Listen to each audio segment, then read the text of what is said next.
magacaygu maxamed salaad abwaan waay balka waran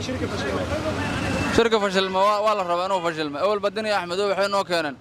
imaaradaas soo dirtay inay shirka fashiliyaan u imaadeen waddankan ay burburiyaan waddankan amni u haystaa waddankan wax ka hadlaysan abaara ka jirta lacagta hotel airport iyo filada lagu cunaayo shirarka lagu dhigayo ummadan gida iyo ku dhulamayo galmudug iyo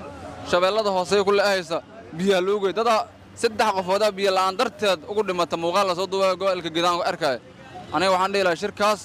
Soomaaliya hore u socotaa nimankaas shidaalka iyo khayraadka inay imaarad gacanta u galshaan rabaan xasana waa guuleysatay qof aan xasan ahayn waddankan ma samata bixi karta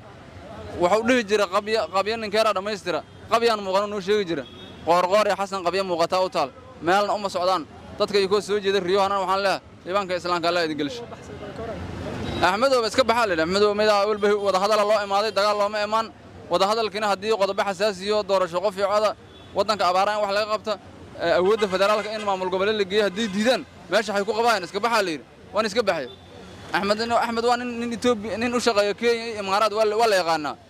balka waa la is og yahay سعيدين ولا لهلا هذا وضع هذا الأقول يا ولا ليش يا دولة قبلي في دسائي كعسان حكومة في دسائي قبلي شو في سنتهاي لو مدي دنا حدو ديدنا نبضوك هذا جرا ويا باص أصقف قرر الهورس أحسن ما جرت مركب حال الله مدة أبارة سنة باهن اللوجر جارة شركة قبل شاس العقد اللي قبل هاي شعب كمساكين ده الله سيا حسنا وضونا ما هاج الجوك هكتجين قرقور وضنا ما هاك صنّا